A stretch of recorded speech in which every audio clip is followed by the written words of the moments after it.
भगवान गौतम बुद्ध, छत्रपती शिवाजी महाराज, महात्मा ज्योतिराव फुले, भारतरत्न डॉक्टर बाबासाहेब आंबेडकर, सत्यशोधक अण्णाभाऊ साठे, अहिल्याबाई होळकर या विचार मी पहिल्यांदा वंदन करतो. त्या कार्यक्रमाला उपस्थित असलेले विशेषतः या पहिल्या सत्राचे अध्यक्ष आनंदराव पवार साहेब, प्रमुख उपस्थित म्हणून या विभागाचे पोलीस प्रमुख आरोग्य साहेब, विचारपीठातील सर्वच प्रतिष्ठित व्यक्ती आणि माझ्या जमलेल्या बंधूंनी बघितले. मी इथं आल्यानंतर विचारलं, बौद्ध समाजा हुमरा किती? म्हणजे 350. मांग किती आहेत? 200-250. आणि संख्या मात्र आपली रोडावर चाललेली आहे. म्हणजे ह्याच्यावर सुद्धा आता चिंतन करणं गरजेचं आहे. मला असं वाटतं की पहिली जी व्याख्यानमाला होती तिथं फुल संख्या असणार आहे. आता रोडावर चालल्या संख्या. महिला तर बऱ्यापैकी आल्या तिथं. मी बऱ्याचशाच व्याख्यानात जातो, महिला येतच नाही. का ह्या वेळेत घर घर की कहाणी, सासवी कभी भवती, पवित्र रिश्ता, रात्रीचा खेळ चालली, आई कुठं काय करते, पिंकीचा विजय असतो, हे सोडून बाबासाहेबांच्या कार्यक्रमाला जायचं कसं?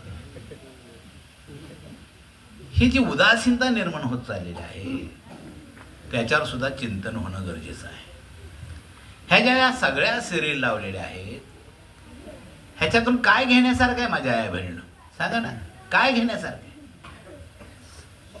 हा देश बाबासाहेब आंबेडकरांच्या घटनेवर जातून, ही घटना सगळ्या धर्मांच्या संदर्भातली ही घटना आहे. धर्मनिरपेक्ष घटना आहे की नाही? अशी धर्मनिरपेक्ष घटना असताना सुद्धा हे जे टीव्हीचं साधन आहे, ह्या टीव्हीच्या साधनाला आम्ही पैसा दिलाय ना, का नाही दिला? आम्ही त्याचा कर भरतोय की. मग कर जर भरताना टीव्ही जर असेल तर टीव्हीवर कधी तर बुद्ध दाखव, कधी तर फुले दाखव, कधी तर शाहू महाराज दाखव, कधी तर शिवाजी महाराज दाखवा, कधी तर अण्णाभाऊ साठे दाखवा, कधी काय बघायला मिळते? काही बघायला मिळत नाही. आणि हे सहजासहजी नाही मित्रांनो, हे लक्षात घ्या. समाजाला अंधश्रद्धेमध्ये ठेवणं, व्यभिचारी बनवणं, समाजमान्य मार्गाच्या पासून दूर ठेवणं, याच्यासाठी एक यंत्रणा काम करते, हे लक्षात घ्या. आणि त्याच्यासाठी हे साधन वापरलं जातं.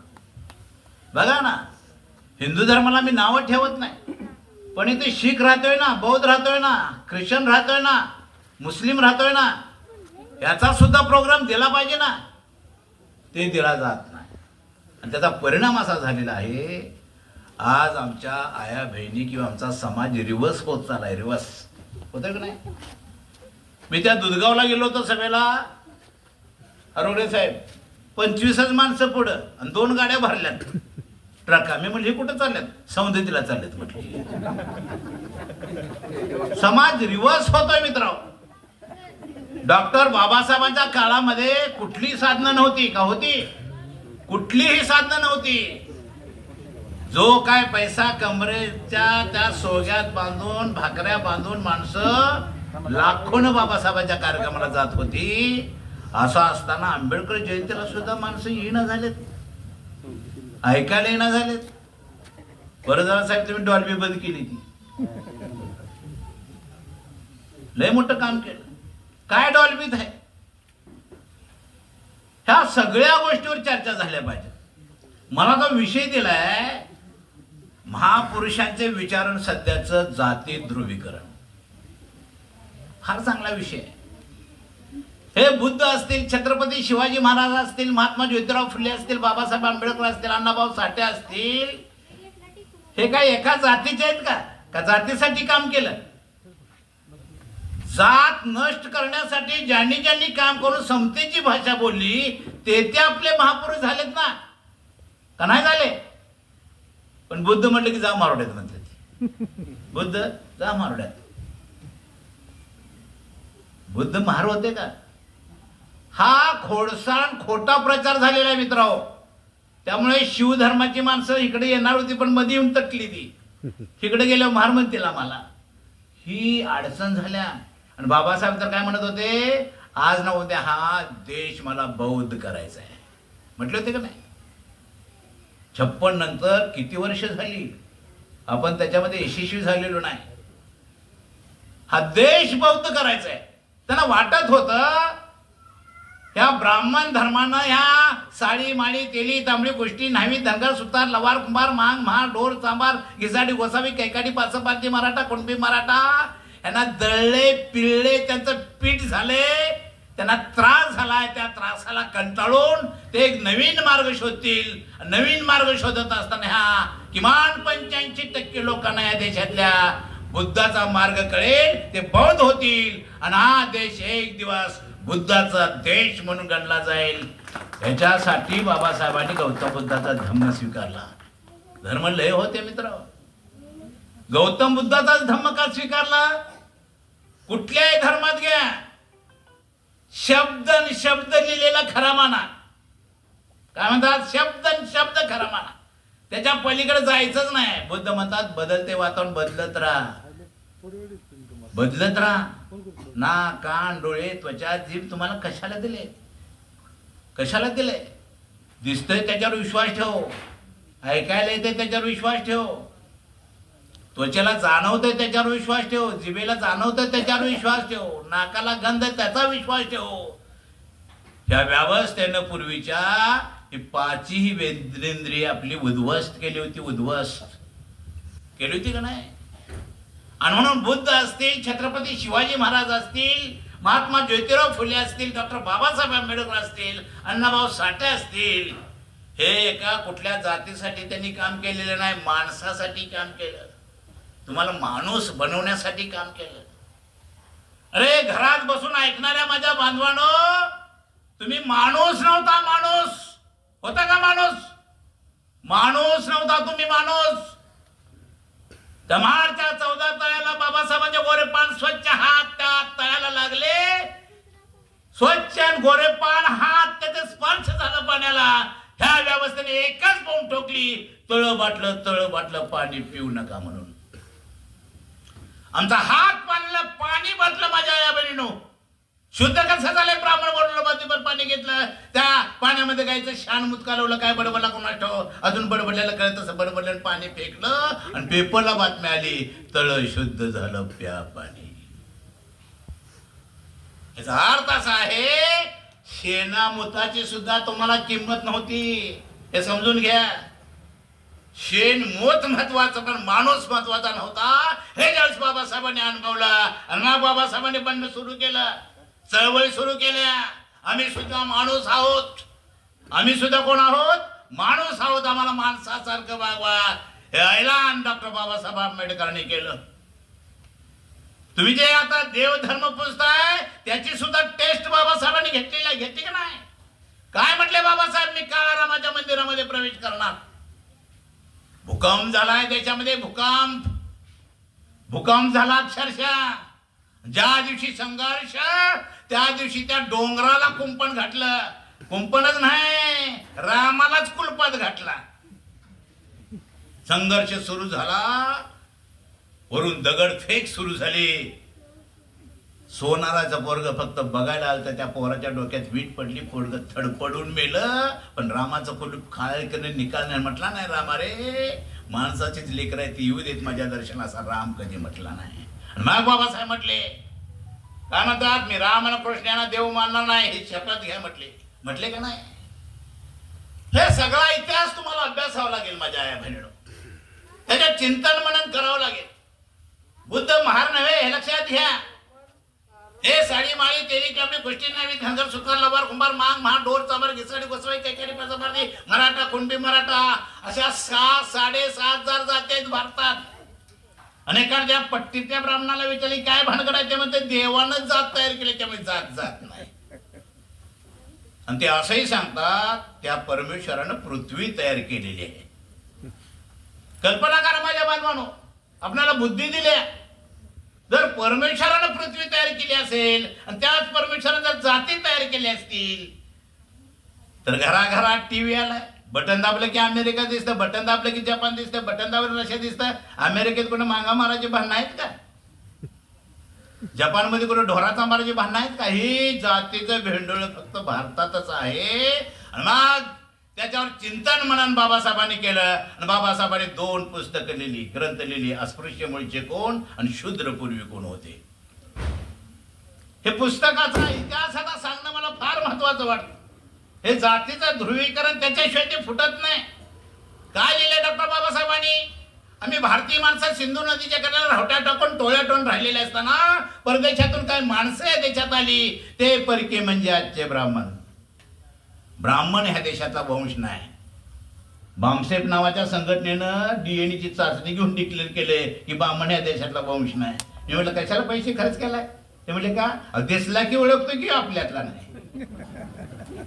त्याच्या त्वचेचा कलर वेगळा, आपला कलर वेगळा आहे का नाही?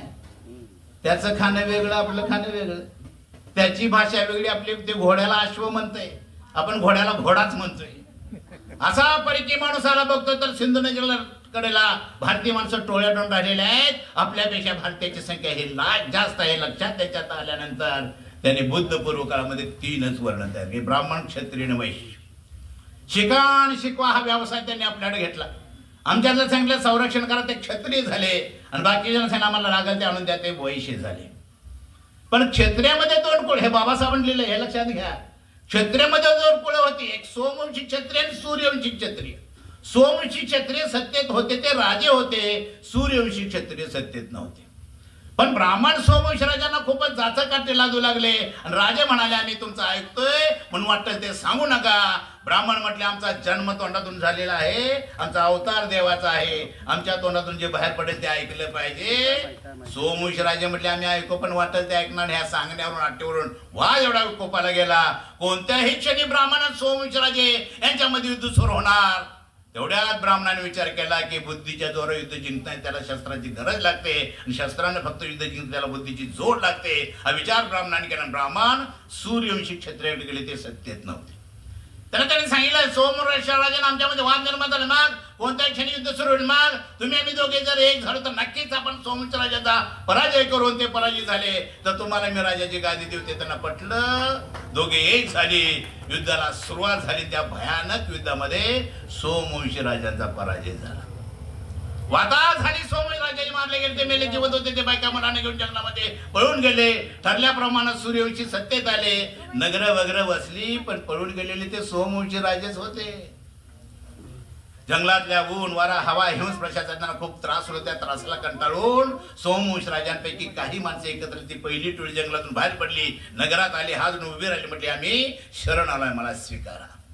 म्हणजे तुम्ही शरणात राहो, मग तुमची गेलेली राज्य सत्ता मिळणार नाही, तुमची गेलेली जमीनदारी सत्ता मिळणार नाही, तुम्हाला आमचे गुलाम म्हणून राहावं लागेल, सांगती कामं करावं लागतील. ती पहिली टोळी म्हणली आम्हाला आमची जमीन नको, आम्हाला आमची सत्ता नको, आम्ही गुलाम म्हणून राहायला तयार आहे, सांगती कामं करायला तयार आहेत. हे ऐकल्यानंतर मित्रांनो गुलाम म्हणून कामं दिली.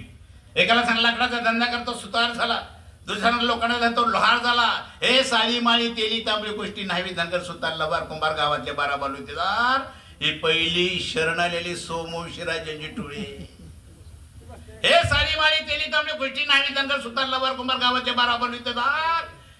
ही सोमवंशी राजांची पहिली टोळी शरण आली. त्यांची लोकसंख्या आहे 52%, जातीची संख्या 4,500 आहे. आणि या पहिल्या टोळीला देशात पहिल्यांदा नाव कोणी दिलं? ते नाव दिलं पहिल्यांदा डॉक्टर बाबासाहेब आंबेडकरांनी. ते नाव आहे अदर बॅकवर्ड क्लास, इतर मागासवर्गीय ओबीसी 52%. या देशाचे मूळ मालक. अजून काय जंगलात राजा राहिलं तर त्यांच्यामध्ये दुसरा ग्रुप तयार झाला.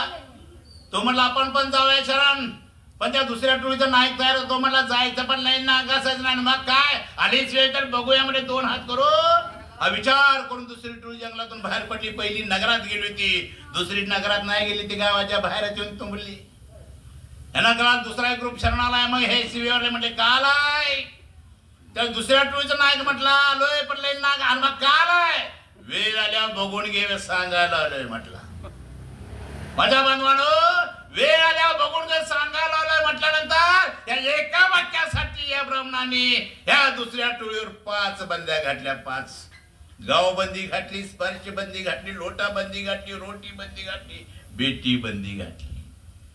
ही दुसरी टोळी म्हणजे मांग, म्हार, ढोर, सांबार अशा महाराष्ट्रात 59 जाती, केंद्रात 1500 जाती. बाबासाहेबांनी घटनेत त्याला नाव दिले शेड्यूल कास्ट. वेळेला बघून जर सांगायला आलं म्हटल्यानंतर गावबंदी. अळाच मांगा मारायचा माणूस दिवसा आला असतो तो 12 वाजता त्याची सावली त्याच्या पायातच पडली पाहिजे, लागून स्पर्शबंदी. लोटाबंदी घातली. मांगा मारायचा माणूस रस्त्याने जाताना चहाचं तलप झाली, चहाचा हॉटेल बाहेरच फुटकं कपासाचं, तूच हे तूच पे तूच धुन तूच ठेव, सन्मानानं चहाचा कप तुम्हाला कोणी दिला नाही. रोटी बंदी घातली. मांगा मारायचा हात भाकरी काढून घेऊन कुत्र्या मंत्रात टाका म्हणून माणसाला देऊ नका, हा कायदा झाला. आणि 5वी बंदी चालूच आहे का नाही? बेटी बंदी. सैराट बघितला का नाही? मारली का नाही शेवटी? बेटी बंदी घातली. नुसती बंदी घातली नाहीत, 5 बंद्या. सोडा म्हणजे गावची घाण दुसऱ्या टोळीच्या बाजूला, गावची घाण दुसऱ्या टोळीच्या बाजूने येऊ लागली. त्या घाणीतून मेलेली जनावर येऊ लागली. ही दुसरी टोळी पोटाची खळगी भागवण्यासाठी मेलेली जनावर खाऊ लागली. हे मोठ्याचा नाद असा लागलाय, हाऊस म्हणून कुणी खाल्लेलं नाही. आणि मग बाबासाहेबांनी तो प्रश्न विचारला, रे हा समाज जगलाच कसा आणि त्यापर्यंत आलाच कसा? अजून काय जंगलात राजा राहिलं होतं? त्यांना कळालं दुसऱ्या टोळीचा हलाल चालय, मेलेलं खायची पाळल्या. आणि मग ते म्हटलं, रे तिथं जाऊन मेलेलं खायला मी घेत पाहिजे, हरण म्हणून काय म्हणले, कशाला जा शरण? अजून आमचं बांधव जंगलामध्ये उघडी नागडे हार्डे म्हणून खाताय, त्या आहेत आदिवासी 7.5%. बाबासाहेबांनी नाव दिलंय शेड्यूल ट्राय. आदिवासी 7.5%, SC 13%, OBC 52%. कोण झाला मुस्लिम? आम्ही झालो ना. त्या औरंगाबाद मध्ये मुस्लिमाच्या ऐक्यामध्ये माणसं बसायची, मांगा महाराज ऐक्यामध्ये माणसं बसायची नाही. मांगा महाराज म्हणजे दाढी तर आपण दोघात धंदा होते का? दाढी राखत गडी मुस्लिम झालं. कोण झाला ख्रिश्चन? आम्ही झालो ना. सावलीचा विटाळ मानला जायचा, त्या काळात गोरा पान माणूस मिशनरीत आला, खांद्या वाट्यात चल शाळेत भरावून गेली माणसं आमची. आम्हीच ख्रिश्चन झालो, आम्हीच बौद्ध झालो, आम्हीच शीख झालो. अशी अल्पसंख्याक 10-12% एका कुळाची, एका रक्ताची, एका घराण्याची, सोमवंशी राजाची, सूर्यवंशी राजाची माणसं आम्ही असताना ह्या जातीवाद्यांनी वर्ण जात पोट जात करून एकमेकाला फोडून ठेवलंय, विस्कटून ठेवलंय. त्या फुटीवर आज तागायचे राज्य करतात, आज तागायचे. लक्षात घ्या, एक जात एक झाली तरी सुद्धा ब्राह्मणाला धोका म्हणून जातीत पोट जाती तयार केल्या. मांग म्हणून चालत नाही, मांगात 12 जाती आहेत. महार म्हणून चालत नाही, अळवंत येळवण आहे. बाबासाहेब म्हणलं इतराच झाला अळवंत येळवणचा. मराठा म्हणून चालत नाही, मराठ्यात पोट जाती आहेत. माळी म्हणता माळ्यात पोट जात. ह्या जाती पोट जाती कधीच एक होऊ नयेत म्हणून 33 कोटी देवाची निर्मिती. बघा लग्नपत्रिका आली की प्रसन्नच आहेत सगळं गडीवर. 33 कोटी देव हाय का जगात असले भेंडोळ? पण देव देताना सुद्धा बहिणीनं मकलाशी झालेल्या आहे. बघा त्यांचा देव लाल भडक बाय लांबल्या चकना, डोक्याला गटाचा सोन्याचा टोप घालते असली तर घालत असते, बसली तर कमळाच्या फुलात बसते. तिचं नाव लक्ष्मी, ती बामणाचं कुलदैवत. आणि एकही देख ना मला नाही. घाळ की तिथे ध्यान सगळे देव आमचं कोण डुकरा बसलाय, गरवा बसलाय, उंदरा बसलाय, दात बाहेर पोट बा पोरग सुद्धा घाबरते देवाच्या समोर. ते असलं देव आम्हाला दिल्या तर देखणं त्यांनी घेतलं. राम आमचा देव असेल त्यांचा, आमच्या मर्याचं काय, जोगायचं काय, सटवाई पूजा लागली आमची परड्यात. देवाला आमच्या चेहराच नाही का हाय. पुढचं आणि माकलाशी गेली. लक्ष्मीला पेढा टाकला, लक्ष्मी खुश. साखर टाकली, लक्ष्मी खुश. आणि 17 रेडे कापलं तर देव खुश नाही. रेड्याचं, बकऱ्याचं, कोंबड्याचं तेवढे देवा मला, आणि साखरेचं त्यांना. आणि ही वर्ण व्यवस्था, जाती व्यवस्था, विषमतेची व्यवस्था या देशामध्ये पहिल्यांदा जर कोणी उद्ध्वस्त केली असेल आणि समता प्रस्थापित केली असेल, त्याचं नाव आहे भगवान गौतम बुद्ध. बुद्ध म्हणजे जा मारुडेत, बुद्ध महान नव्हते, लक्षात घ्या. या देशामध्ये सिद्धार्थ नावाचा एक राजा होता. त्या राजाच्या पुढे जन्माला लापत त्याचं नाव होतं सिद्धार्थ गौतम. तो राजकुमार होता, क्षत्रिय होता, मराठा होता. पण आमच्या क्षत्रिय सिद्धार्थाचा इतिहास सुद्धा खरालेला नाही. काय लिहिले? म्हातारे बघितल्यामुळे, प्रेत बघितल्यामुळे म्हणे राज्याचा त्याग केला. खराय का ते? खराय का? एक गोष्ट सांगतो तुम्हाला बुद्धाची. एका मातेचा अपत्य वरलं, माता रडत होती, ब्राह्मण खवळली होती. का रडते? स्वर्ग मेले, उचाल प्रेत. जा भगवान गौतम बुद्धाकडे. तुम्ही त्याला भगवान समजताय, तो स्वतःला भगवान समजतोय. जा प्रेत घेऊन मान त्याला. तो खराच भगवानाशी तर मेलेले पोरकडे जिवंत कर म्हण त्याला. माताच होती ती उच्चप्रेत भगवंताच्या पायावर भगवान आम्ही तुम्हाला भगवान समजतोय, तुम्ही स्वतःला भगवान समजताय, तुम्ही खरेच भगवान असाल तर मेलेले पडून जिवंत कर. बुद्धाने ओळखलं.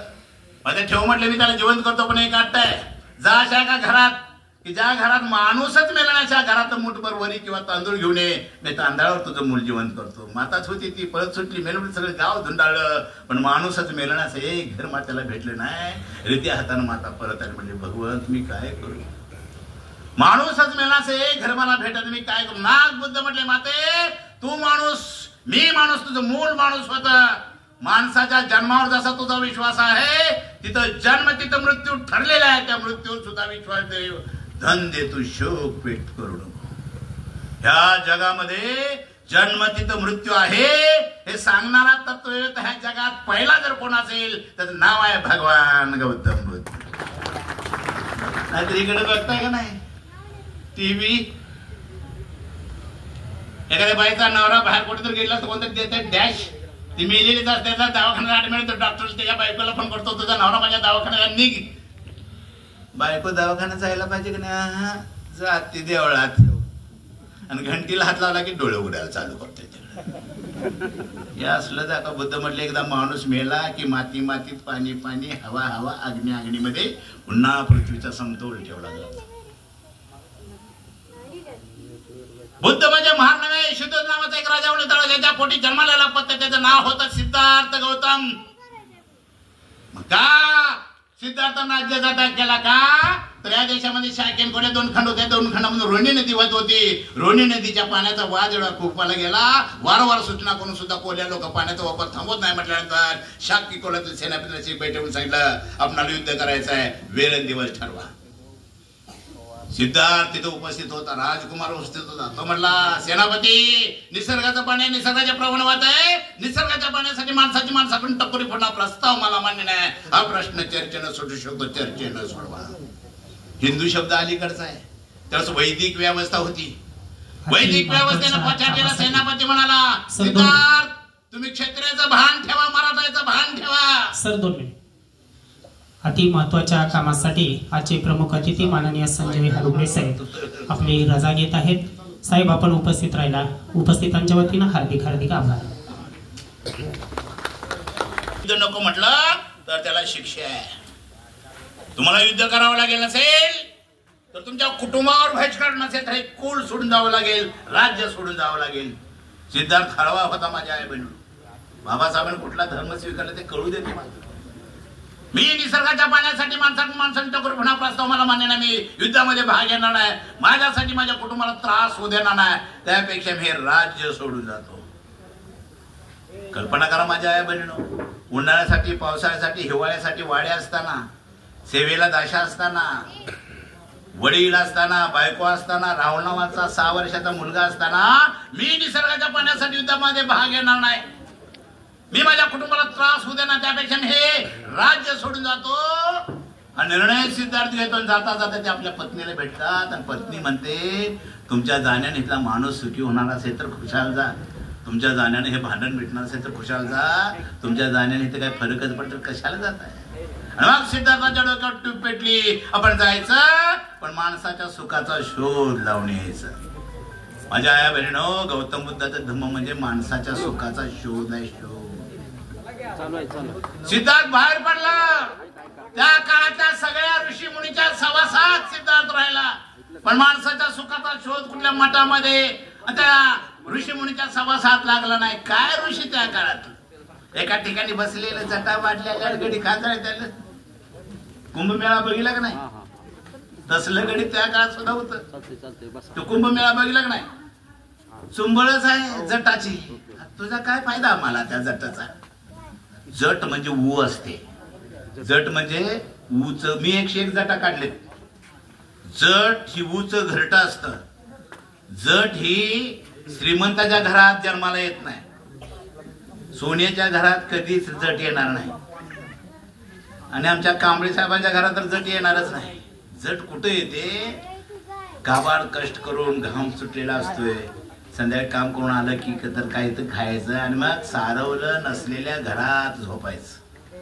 झोपल्यानंतर केस असं पसरतात, घाम असतोय, धूळ साचते, अग्नी हवा पाणी मातीचा संगम झाला की जीव जन्माला येतोय. तसं केसात एकदा ऊ तयार झाली की एक ऊ लाखो अंडी घालते, त्याला लिक म्हणतात. आमच्या जुन्या बायका आहेत बघा, पूर्वी लिकाच काढत बसायच्या, अशा काढत नाही. एकदा लिक केसाला केस चिकटले की गुंता तयार होतो, आणि गुंता तयार झाला की मग याला वाटवते. जड झाली त्याच्यावर पाणी टाकू नका, आंघोळ करू नको, असल्या जटा कुंभमेळ्यात येते. तसलं ऋषीमुनी त्या काळात होते. कुठल्या ऋषीमुनीच्या सवासात सिद्धार्थाला माणसाच्या सुखाचा शोध लागला नाही. काय ऋषी एका ठिकाणी बसलेलं, गडी खांजाळ झालं, जटा वाढलेल्या, आणि मग सिद्धार्थ म्हणाचा ह्याच्या शरीराला शांतता नाही, तिथं माणसाच्या सुखाचं मला काय सांगणार. आणि तो महाराज म्हणायचा, बाबा तुझ्या डोसक्यात जी आहे ते आमच्या डोसक्यात नाही, तो आपला पुढे जा. सगळ्या ऋषी मुनीच्या सहवासात सिद्धार्थ राहिला, पण माणसाच्या सुखाचा शोध कुठं लागला नाही. आणि मग शेवटी सिद्धार्थ म्हणाले, उपास तपासला तर काय मिळते का म्हणून सिद्धार्थ उपासाला बसला. माझ्या आई म्हणे, अन्न नाही पाणी नाही, अक्षरशः सिद्धार्थाची हाडं राहिली. बाजारात फोटो मिळतात ना, नाही सिद्धार्थाची हाडा असलेला फोटो येतोय. अन्न नाही पाणी नाही ना, आपलं उपास. कोणतर घुमतय, 5 सोमवार कर, 5 शुक्रवार कर, उपासाला 2 किलो भगर खावा, हे आपलं उपास. मी त्या हिंगणगावला गेलो होतो, सभा चालू झाली, बायका सगळ्या तिकडेच पळत चालल्या, एका झोपडीकडे. म्हणजे तिकडे का पळल्या, तर बाईच्या अंगात आले. बघूया तर म्हटलं देव कसा आहे. गेलो तर बाय झोपडीत घुमा लागल्या, आणि घुमता घुमता करायची. म्हणजे देव सूर का मारालाय. घुमता घुमता कुणाच्या कुठल्या बायच्या अंगात येते, जे आंघोळ करत नाही, तंबाखाचा तोबरा तोंडात, देवाची पण काही चॉईस आहे बघा. घुमता घुम करायची. मी म्हणजे देव सूर का मारतोय बघतोय, तर झोपडी दोरीवर चाण्या टाकल्या त्या, आणि चाणी जवळ मांजर चाललंय. मांजर तोंडाला देव केलं की मांजर बाजूला चाललं. असलं देव दिल्यात आम्हाला. देवाचा ना सगळ्या चाणीकडं लक्ष, आमच्याकडे काही नाही. असला उपास सिद्धार्थाने केला नाही. माझ्या आई बहिणीनो, मी त्या सांगावला गेलो होतो, भूक लागली, मावशी म्हटलं खायला काय, तर ते भगरच दिली मला, शाबू चिवडा. म्हटलं भूक लागल्या, उपास आहे, उपासाला आमच्यात शाबूच खातात. म्हणजे म्हटलं मटण का नाही, नाही नाही नाही, मटणाचं नाव सुद्धा घ्यायचं नाही. मावशी म्हटलं शाबू खाणं म्हणजे मटण खाण्यासारखंच आहे की, दचकलीच म्हातारी. तसं कसं काय म्हटले. म्हटलं मावशी, शाबू वनस्पतीपासून बनतोय हे खरं आहे, पण ते अर्ध सत्य आहे. शाबूचा कलर तांबूस आहे, तांबडा शाबू पांढरा कसा झाला, का कलर दिलाय त्याला, आणि कलर खाण्यावर माणसं जगतील का. ते म्हणजे कसा झालाय. मी म्हटलं महाराष्ट्रातल्या मेलेल्या जनावरांची कातडी मुंबईला जातात, त्या कातड्याच्या खाली जी चरबी असते ती ठासून काढतात. तो सगळा चरबीचा कचरा दुसऱ्या कारखान्यात जातो, तिथं प्रक्रिया करून त्याचे केमिकल तयार केलं जातं, आणि जिथं शाबूच्या गोळ्या पडते तिथं तो फवारा मारला की गोळी पांढरी होऊनच पलीकडे जाते. का उपासाला शाबू. म्हणून शाबू शिजल्यानंतर सळसळीत होत नाही, का होतोय, गिच्च होतोय, तलपरच फुटतोय चरबीचं, त्यामुळे अलगच होत नाही. आणि लय शाबू वडा भाजला की तांबूस होतोय बघा तुम्ही. मी मात्र खाते, ते आवडते आपल्याला.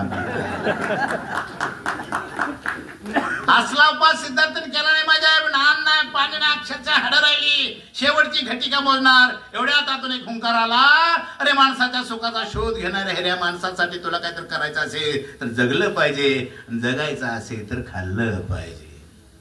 हा विचार सिद्धार्थाला सुचला, आणि सिद्धार्थाने भिक्षापात्र अन्न खाल्लं, आणि मग सिद्धार्थाचे नाक कान डोळा त्वचा जी पुन्हा क्रियाशील झाली, आणि सुचलं सिद्धार्थाला, बुद्धं शरणं गच्छामि, धम्मं शरणं गच्छामि, संघं शरणं गच्छामि.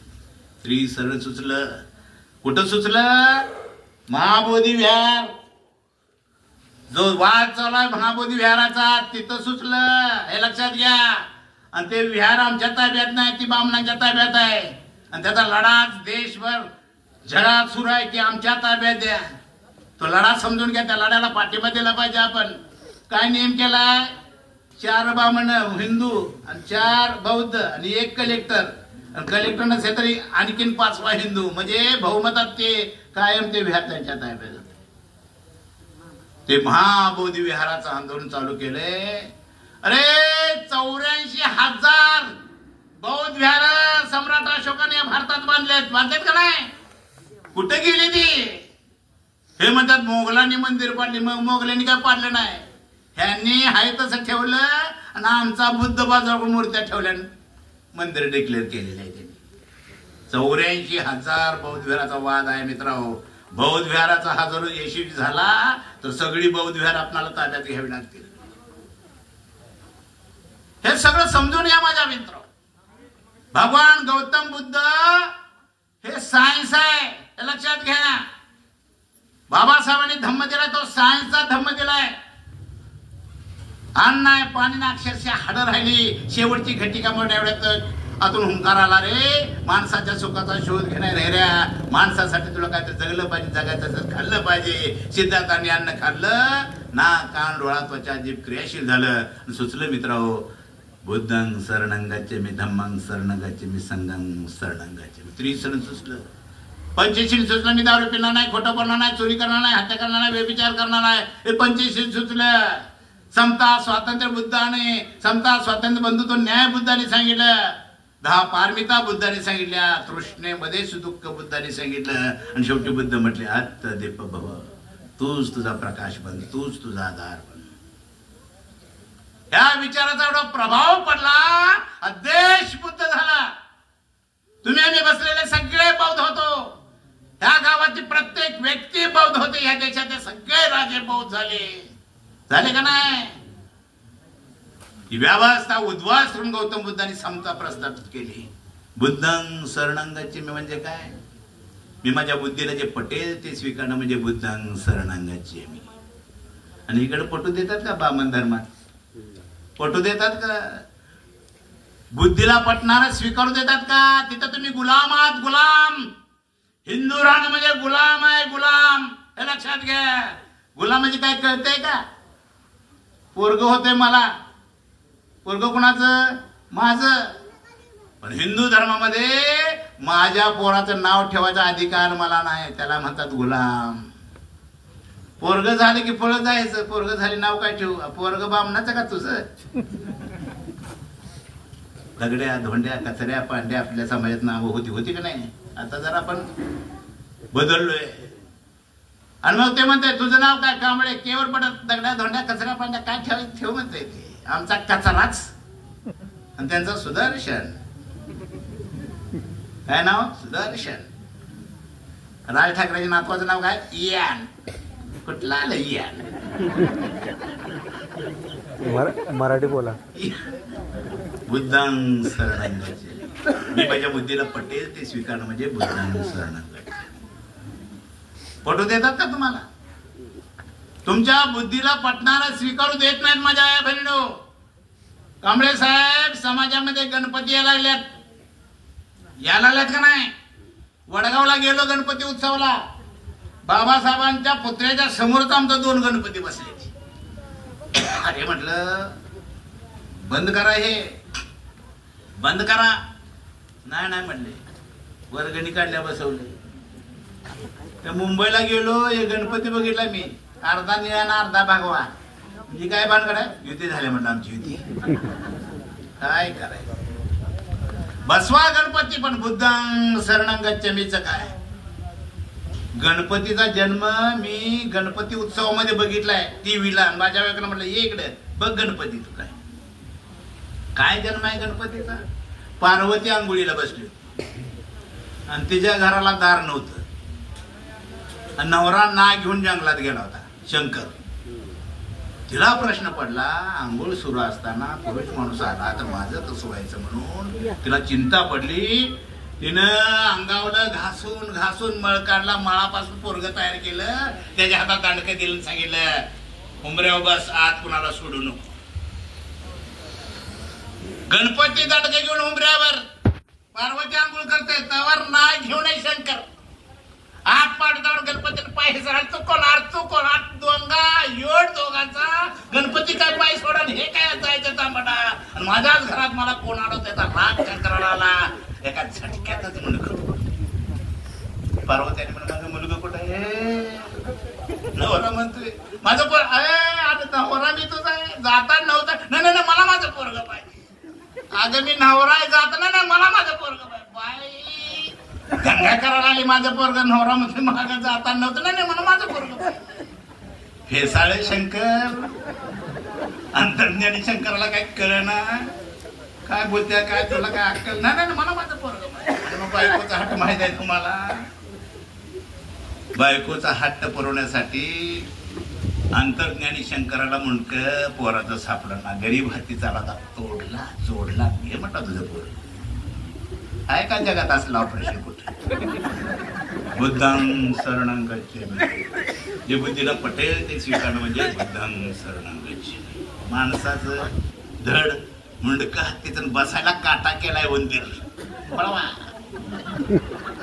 अरे माणसाचा जीव केवढा हत्तीचा केवढा उंदराचा केवढा तर्कशास्त्रात बसते का पण आमचा पंतप्रधान मोदी परदेशात जाऊन सांगितला हे प्लॅस्टिक सर्जरी पूर्वी झाले आमच्याकडं शिव बघा विज्ञानवादी परदेशात म्हटलाय तो ही प्लॅस्टिक सर्जरी आमच्या झाल्या पहिल्यांदा गणपतीची काय ह्याला कशानं काय करावं बुद्धं शरणं धम्मं शरणं म्हणजे माना ज्याला तत्वाला शरण जाईन जो समाज स्वतःच्या बुद्धीनं तत्वाला जातो अशा समाजाला शरण जाणं म्हणजे संघं शरणं गच्छामि हे त्रिशरण आहे पंचशील मी दारू पिणार नाही खोटं बोलणार नाही चोरी करणार नाही व्यभिचार करणार हत्या करणार हे पंचशील आहे तुम्ही म्हणताय त्याचा अर्थ आता मराठीत सांगूया बुद्ध म्हणतात एक शील जर ढासळ तर इमारत ढासळते कोणतर म्हणले सर सगळं करतो पण 100 मिली घेतो की नाही बाबा 100 मिली घेणारा खोटं बोलणार चोरी करणार व्यभिचार करणार हत्या करणारच हे बुद्धाचं तत्वज्ञान आहे मित्र ना आपल्यात गडी अलीकडे 10 रुपये आल्यात पोरं मी त्या सावड्याला गेलो कर्पूरराव मैताला 30 तरुण पोरं 10 रुपये मिळेल म्हटलं आमच्यात 30 तरुण शिल्लक राहतो की नाही शंका यायला लागल्या आता दारू हे विष आहे बुद्धाने त्या काळात सांगितलं दारू पिणाऱ्याला स्वास्थ्य मिळत नाही कुटुंबाला स्वास्थ्य मिळत नाही समाजाला स्वास्थ्य मिळत नाही दारुडा असा असतो की आईजवळ तेच बोलतोय बाईजवळ तेच बोलतोय बहिणीजवळ तेच बोलतोय समाजात तेच बोलतोय कोणतं सांगायला गेलं की वासकी नांगाव येते का नाही पोरगा अभ्यासाला बसलं की पाठीवर पाय देऊन पलीकडे जाऊन शिव्या देत बायकोला मारतोय आणि म्हणून आम्हाला शिव्या येते शिव्या शिकवायला आम्हाला काय 500 रुपये दे रे क्लास लावणे शिवाय शिकवण असं कोणी म्हटलंय का असल्या शिवाय तर आपल्याकडे मी जर एक शिवी दिली इथनं तर ठाकरे चेक करून पडेल आपल्यात असल्याशिवाय पुढचं चक्कर देऊन पडेल असल्याशिवाय आपल्या बुद्ध म्हटले सम्यक वाचा अष्टांगामध्ये सम्यक वाचा बोलताना काळजी घ्या पोरांच्या समोर वाईट बोलू नका शिवी देऊ नका योग्य ते बोला सम्यक वाचा सम्यक संकल्प सम्यक समाधी सम्यक आजीविका अष्टांग आहे हे त्रिशरण पंचशील अष्टांग 10 पारमिता समता स्वातंत्र्य बंधुत्व न्याय तृष्णेमध्येच दुःखात दीपभिवा अदेश बुद्ध झाला विचारणा पण शेवटचा राजा भद्रथ त्याच्या पदरी पुष्य मित्र शृंग नावाचा ब्राह्मण सेनापती होता त्याला घात साधली आणि त्या शेवटच्या बौद्धाचा शिरछेद केला बौद्ध भिक्खूंच्या कत्तली सुरू झाल्या जे जिवंत राहिले ते पळून गेले एक बौद्ध भिक्खू चीनला गेला चीन बौद्ध झाला थायलंड जगात जिथं जिथं माणसं आमची गेली सम्राट अशोकानं पाठवले ते बौद्ध झाले राष्ट्र आणि इथं बुद्ध महार झाला हे समजून घ्या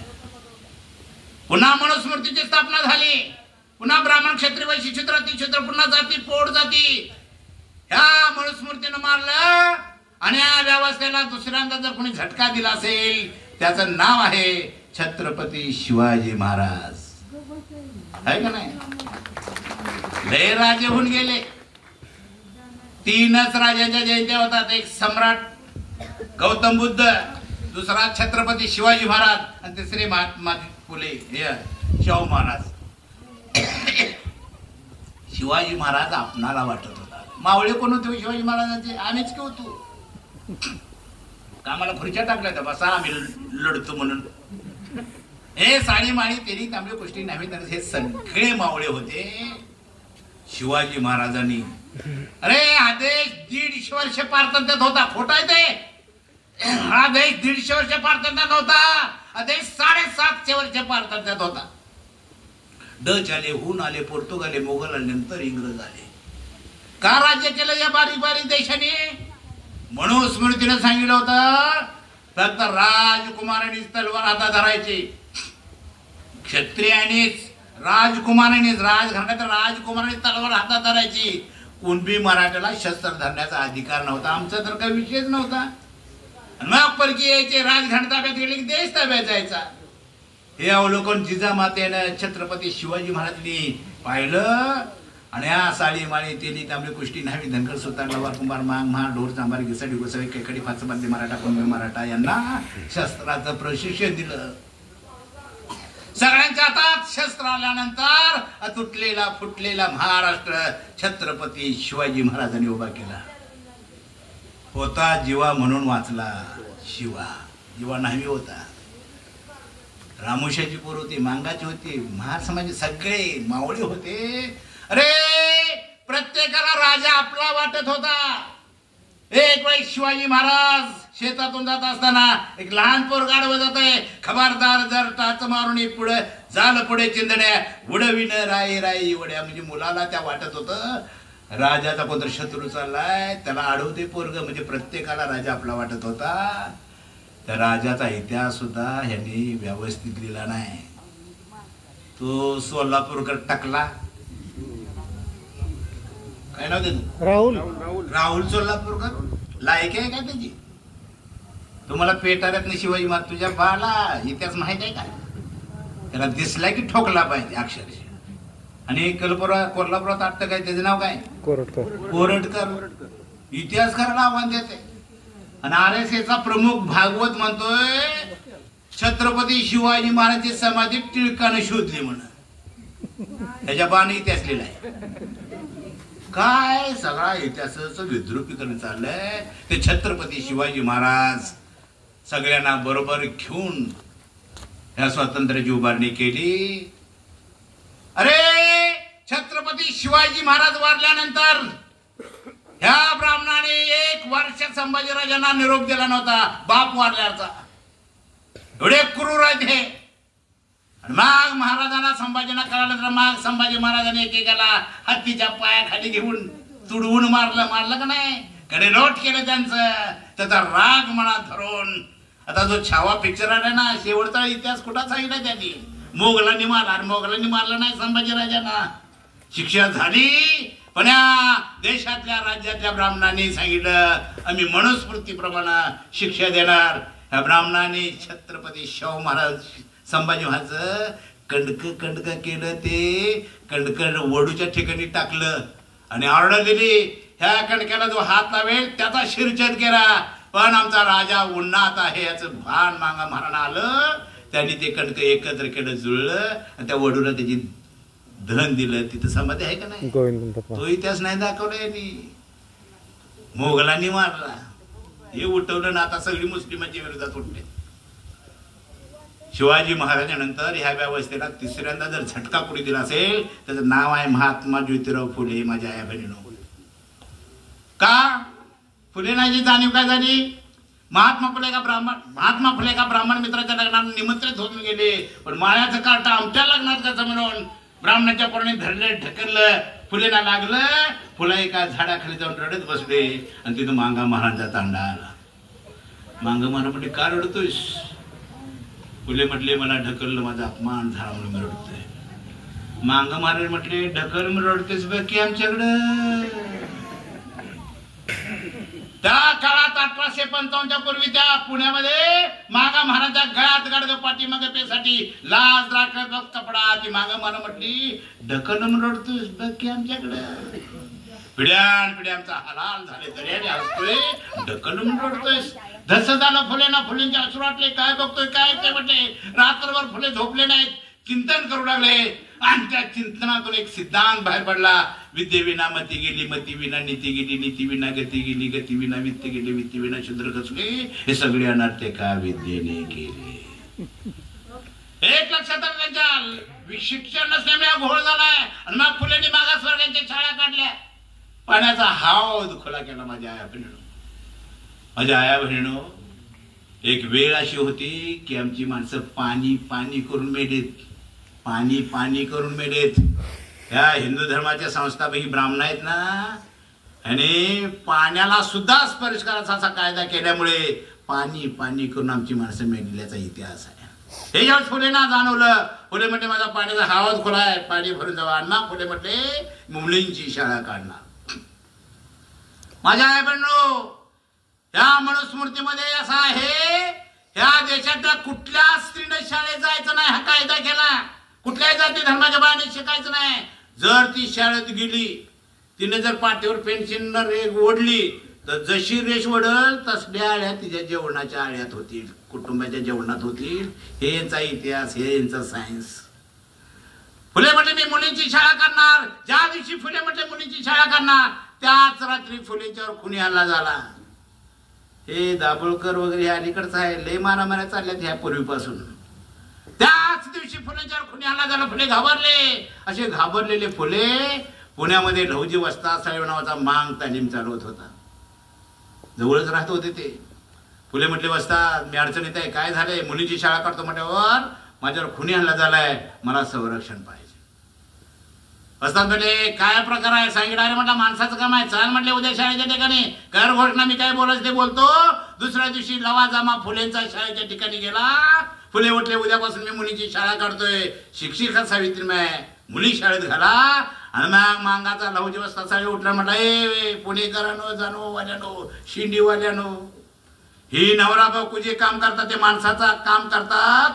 जर उद्यापासून ह्याच्या केसाला धक्का लागला तर ह्या मांगाची गाठ आहे. अशी धमकी दिल्यानंतर पुण्याची बामणं गार झाली.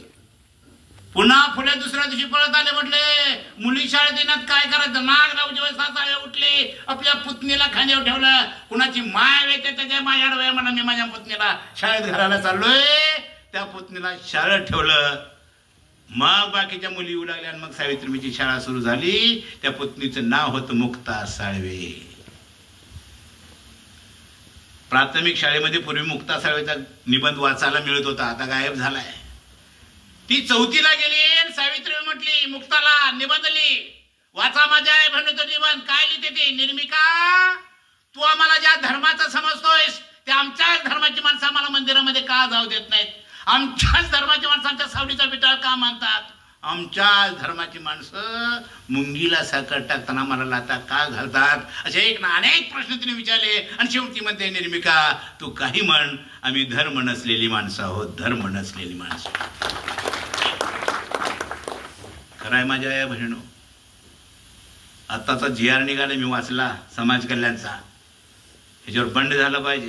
काय लिहिले त्यांनी. धर्माच्या कॉलम मध्ये बुद्ध लिहा आणि जातीच्या कॉलम मध्ये जात लिहा. उद्या काय होणार. मांग बौद्ध, महाल बौद्ध, ढोर बौद्ध असंच होणार का नाही. बौद्धात जात नाही मित्रांनो. बौद्धात काय आहे. जात नाही. हे समजून घ्या. काय लिहिते ते. निर्मिका, तू आम्हाला ज्या धर्माचा समजतो त्या आमच्याच धर्माची माणसं आम्हाला मंदिरामध्ये का जाऊ देत नाहीत. आम्हाला वरून पाणी का वाढतात. आमच्याच धर्माची माणसं आमच्या सावलीचा विटाळ का मानतात. आमच्याच धर्माची माणसं मुंगीला साखर आम्हाला लाता का घालतात. एक ना अनेक प्रश्न ते विचारतात. आणि शेवटी म्हणते निर्मिका तू काही म्हण, आम्ही धर्म नसलेली माणसं आहोत, धर्म नसलेली माणसं. खरं आहे माझ्या आई बहिणीनो, हिंदू धर्म आहे का. भागवत म्हटला तो हिंदू धर्मच नाही आणि आम्ही चुकटून बसलोय धर्माला. RSSचा प्रमुख म्हणतोय हिंदू धर्मच नाही आणि आम्ही म्हणतोय आम्ही हिंदू आहे. हिंदू का बिंदू. कधी तर विचार करा, कधी तर विचार करूया ना. धर्म म्हटले की 3 प्रक्रिया आहेत. धर्माचा संस्थापक सांगायला लागतोय. तो संस्थापक एक पुस्तक लिहितो, त्याला धर्मग्रंथ म्हणतात. आणि माझ्या धर्मात माणसानं कसं याचा त्याचा एक विधी लिहून ठेवला जातो, त्याला धर्म म्हणतात. या मुस्लिम धर्म मोहम्मद पैगंबर संस्थापकांनी लिहिलेलं पुस्तक कुराण आहे ना, तो ग्रंथ आहे कुराण. सुलतान झाल्याशिवाय मुस्लिम होता येत नाही. कट करूनच आत घेतात. ह्या ख्रिश्चन धर्म हे शुक्र संस्कृतीचं पुस्तक लिहिलेलं बायबल तो धर्मग्रंथ आहे ख्रिश्चनांचा आणि बाप्तिस्मा झाल्याशिवाय ख्रिश्चन होता येत नाही. येते का? ज्या हिंदू धर्माचा संस्थापक आहे का? सांगा की नाव. मी बीडमध्ये हा प्रश्न विचारला. एका म्हटलं आहे की, म्हणजे सांग की. शंकराचार्य. मी म्हटलं 4 आहे त्याच्यात कुठला? मग मला माहित नाही म्हटलं.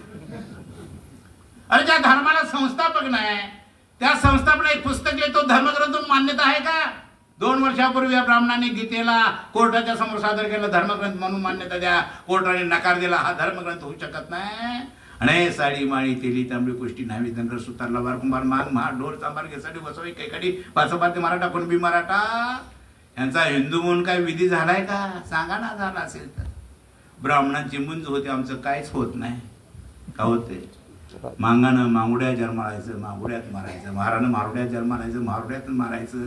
मराठानं मराठाच्या गल्लीत जन्माला गल्लीतच मारायचं. दिल्लीत मराठा मेला तर गल्लीतच प्रेत येते. मुंबईमध्ये मांग महार मिळले की प्रेत आमच्या गल्लीतच येतात. आणि म्हणून बाबासाहेब म्हटले हा धर्म म्हणजे शिडी नसलेली इमारत आहे. कप्पेच केले.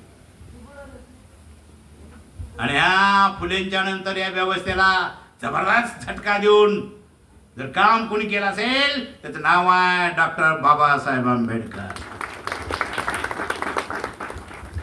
बुद्धाला छत्रपती शाहू महाराज फुलेंना ज्या ग्रंथानं त्रास दिला तो मनुस्मृतीचा ग्रंथ बाबासाहेबांनी 27ला जाळला. जाळला का नाही? जाळणारे लय आहेत. जाळला पण या देशाला बाबासाहेबांनी घटना दिली. हे बाबासाहेबांचं महत्व आहे. पण माझ्या या बहिणीनो या व्यवस्थेने बाबासाहेबांना सुद्धा खूप त्रास दिलाय. हे लक्षात घ्या. सावलीचा विचार मानला जायचा बाबासाहेबांच्या. कल्पना करा डॉक्टर बाबासाहेब आंबेडकरांनी शत्रू कोण मित्र कोण याची सीमारेषा बांधून युद्ध सुरू केलं आणि त्या काळात ते युद्ध जिंकले का नाही? आणि आता तुम्हाला काय झालंय?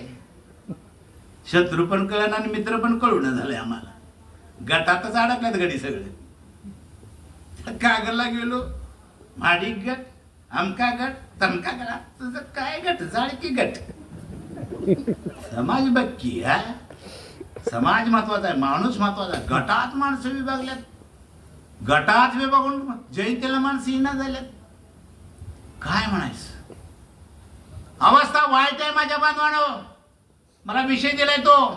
वाईट अवस्था आहे समाजाची आता सध्या. बोलणं झाल्यात माणसं. काय बरं नाही मोठ्यानं बोलणं झाल्यात. बोलले की मारतील. हाडक मारू दे. मला पण मध्ये असलं काय बोलू नका. गोळ्या घालतील. घाल गोळ्या. गोळ्या घालणारा काय जगायला आलाय का? हा गोळ्या घालणारा सुद्धा मरणार की का? केड पडून मरेल म्हातारा होऊन मरेल तर आमची कोणतर मारतील. मरण आहेच की. बुद्ध म्हटले जन्मते मृत्यू ठरलेला आहे. हे जर वास्तव असेल तर कशाला भीताय तरुणानो? का घाबरताय? का शत्रू पक्षाला जन्म मिळालाय? हे आता बोललं पाहिजे. बोललं पाहिजे का नाही? अरे बाबासाहेबांनी धर्मांतर केलं 56ला आणि दुसऱ्या दिवशी राजकारणाची पत्रकार परिषद घेतल्या डॉक्टर बाबासाहेब आंबेडकरांनी. त्याचा अर्थ आहे मित्र राजाचा मुलगा राजा राजाचा मुलगा राजा ही प्रक्रिया बाबासाहेबांनी उद्ध्वस्त केली. आणि जो 21 वर्षाचा स्त्री पुरुष होईल त्याला मताचा अधिकार बाबासाहेबांनी दिलाय. हे बिल पास झाल्यानंतर एक त्याचा सहकारी म्हटला मिस्टर आंबेडकर खूप खुश दिसत आहे. आणि काय झालंय? बाबासाहेब म्हटले राजाचा मुलगा राजा राजाचा मुलगा हे प्रक्रिया मी उद्ध्वस्त केल्या. जो 21 वर्षाचा स्त्री पुरुष आहे त्याला मी मताचा अधिकार दिल्यामुळे मला आनंद झालाय. तुम्हाला काय फरक पडणार? बाबासाहेब म्हटले एखाद्या झोपडीतली माता आपल्या बाळाच्या पाण्याची दोरी हातात घेऊन जोजवत असताना स्वप्न बघेल आज ना उद्या हा माझा झोपडीला पोरगा ह्या देशाचा पंतप्रधान होईल राष्ट्रपती होईल स्वप्न देऊन आलोय. झालाय का तसा? झालंय का? झालं नाही. बाबासाहेबांना वाटत होत ह्या ब्राह्मण धर्माचा ह्या बहुजन समाजाला त्रास झालाय. तो त्रास त्यांच्या लक्षात आला तर या देशातील 85% जनता बौद्ध होईल. आणि जर बौद्ध झाली तर मताचा अधिकार मत घेण्याचा जसा आहे तसा राहण्याचा सुद्धा अधिकार त्याला राहिलाय. आणि जर 85% समाज बौद्ध झाला तर सत्ता कोणाची येईल? कोणाची येईल?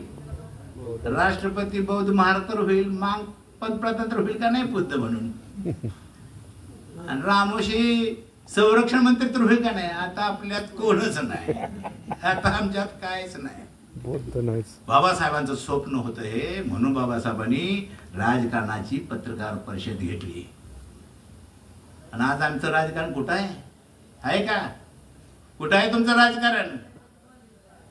मत म्हणजे तुमचा स्वाभिमान आहे, मत म्हणजे स्वतःचा संसार सुखी करण्याचं ते साधन आहे, असं बाबासाहेबांनी मताची व्याख्या सांगितल्या. त्या मताची किंमत हे ठरवत चाललेत का नाही? दारू दिली दे मत, भांडे दिले दे मत, साडी दिली दे मत, समाज मंदिर रंगवून दिलं दे मत, ताडपत्री बसायला दे मत. एवढं सोपं आहे का मत? मी गेल्या वेळेस जयसिंगपूरला मताच्या इलेक्शनच्या काळात गेलो मावस बहिणीकडे. दादा लई दिवसांना बस म्हटली, मी मतदान करून येते. जाताना तिच्या पायात पंजान नव्हतं, परत येताना वाजवतच आहे. म्हटलं मग जाताना नव्हतं पंजान, पण 5,000 मताने मला पंजानच घेऊन आलो म्हटलं.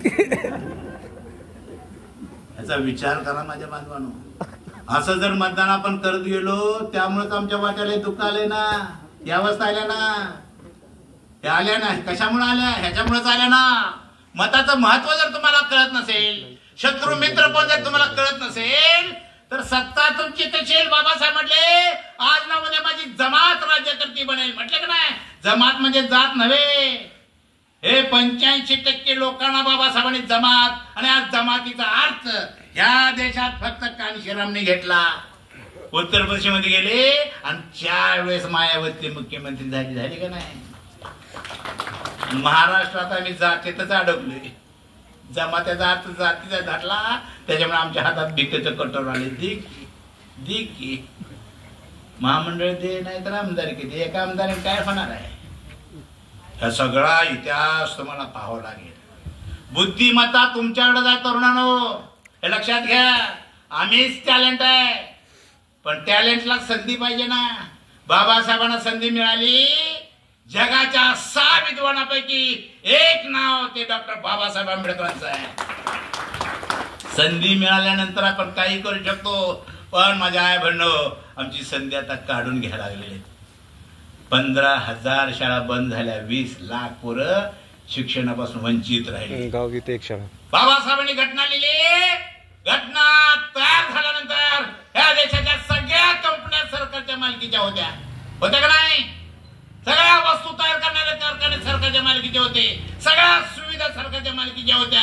पोरं शिकत होती, नोकरीला लागत होती, सरकारने पगार घेत होती, रिटायर झाले पेन्शन घेत होती. म्हणून आम्ही बंगल्यानं गाड्या उडवत होतो.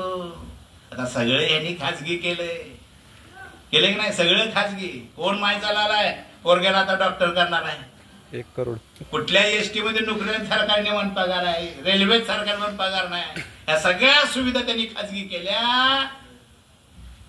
आज अवस्था समाजाची वाईट आहे. आता हे बदलायचं असेल तर मोर्चे काढून आंदोलन करून होत नाही तरुणांनो. रे 1.25 वर्ष दिल्लीच्या सीमेवर शेतकरी बसला आंदोलनाला, 750 शेतकरी मेले.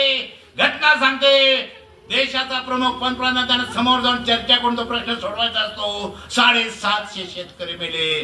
पंतप्रधान नरेंद्र मोदी कधी चर्चेला गेला नाही. तुमचे आंदोलन मोर्चे आता त्यांना ते भीक घालत नाहीत. आता एकच हातात राहिले, EVM. किंमत. काय राहिले? मत. त्याचा वापर करूया, योग्य व्यक्ती निवडून देऊया. तुमच्याकडे खूप बुद्धिमत्ता आहे, टॅलेंट हा तुम्ही, पण बुद्धिमत्ताच वापरू नये अशा पद्धतीचं त्यांचं धोरण चाललेलं आहे. एक बुद्धिमत्तेचं उदाहरण सांगतो. अण्णाभाऊ साठेंना पिक्चरचा नाद होता. दत्ताचं शूटिंग चालू होतं. दत्ताच 15 दिवस दत्त जागे उभा करता येत नव्हता त्या डायरेक्टरला. 3 तोंडाचं दत्त, पाठीमागं गाय, बाजूला कुत्र आलं की भुंकायचं गायवर, गाय उधळायची, दत्ताला घाम सुटायचं. 15 दिवस सीन पूर्ण होत नव्हता. अण्णाभाऊ म्हणायचे, माझ्याशिवाय तुझा दत्त जागेवर उभा राहणार नाही. फेसाळ त्याचं विद्वान डायरेक्टर म्हटले 1-2 घे, पण दत्त तेवढा जागे उभा कर. अण्णा गेले, अर्धा किलोच घेऊन आले. कोणा म्हणजे दत्त आपण मार झोळी. कुत्र्याला दाखवून झोळीत सोडलं दत्ताच्या. कुत्र विसरलं काय करण त्याला. मुंबई सारख्या शहरात अर्धा किलो म्हटलं, त्याला भुंकायचं विसरलं, झोळीला नाक लावून उभं राहिलं, सीन पूर्ण झाला. ही विद्वत आमच्याकडेच आहे. पण ती विद्वताच तुम्ही वापरू नये याच्यासाठी त्यांनी धोरणं ठरवले. हे लक्षात घ्या तरुणांनो. आता बंद करणं गरजेचं आहे. 1818 पुन्हा येण्याची शक्यता आहे, हे लक्षात घ्या. बघा ना, वक्फ बोर्ड मुस्लिमांच्या सगळ्या जमिनी काढून घ्या, झाला कायदा. उद्या ख्रिश्चनाच्या जमिनी काढून घ्या, झाला कायदा. मागासवर्गीय जमिनी काढून घ्या, होणार का नाही कायदा? असे जर कायदे हे करून आम्हाला भिके कंगाल करणार असतील तर आंदोलन करून चालत नाही. मत महत्वाचं आहे आणि त्या मताच्या संदर्भामध्ये प्रवचन झालं पाहिजे, त्याची चर्चा झाली पाहिजे. पण काय लोक म्हणतात धम्म सांगताना राजकारण बोलू नका, राजकारणावर बुद्ध सांगू नका. का गा? बुद्ध धर्म जसा जसा वाढेल तसं तसं राज्य आपल्या ताब्यात येणार आहे, लक्षात घ्या.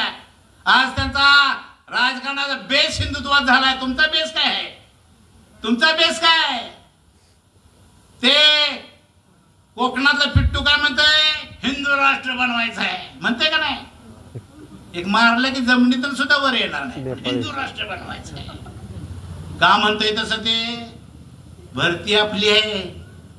कागदा हिंदूंची संख्या जास्त, बरोबर नाही? त्याच्यात आमची भरती हिंदू मांग, हिंदू डोर, हिंदू चांबरी, आमका हिंदू संख्या जास्ती म्हणतात हिंदू राष्ट्र. जर ते 13% ठरवलं जातच लिहायची नाही, नुसतं हिंदू लिहायचं, तर 13% तर कमी होईल का नाही संख्या?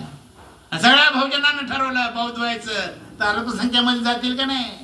ह्या संदर्भामध्ये बाबासाहेबांची 2 वाक्य त्याच्यावर आपल्याला काम करावं लागेल. हा देश आज नावामध्ये मला बौद्ध करायचा आहे आणि आमच्या जमातीला सत्तेत आणायचं आहे. जमात म्हटले तर आज नावामध्ये जमात राज्यकर्ते बनेल. ह्या 2 विषयावर तुम्हाला काम करावं लागेल, चर्चा करावं लागेल, घडवून आणेल. निर्भीडपणे आमच्या आया बहिणी तरुणांनी बाहेर पडलं पाहिजे. निर्भीडपणे म्हणतोय, गावागावमध्ये खेड्याखेड्यामध्ये जाऊन आपल्याला याचा प्रसार प्रचार करावा लागेल.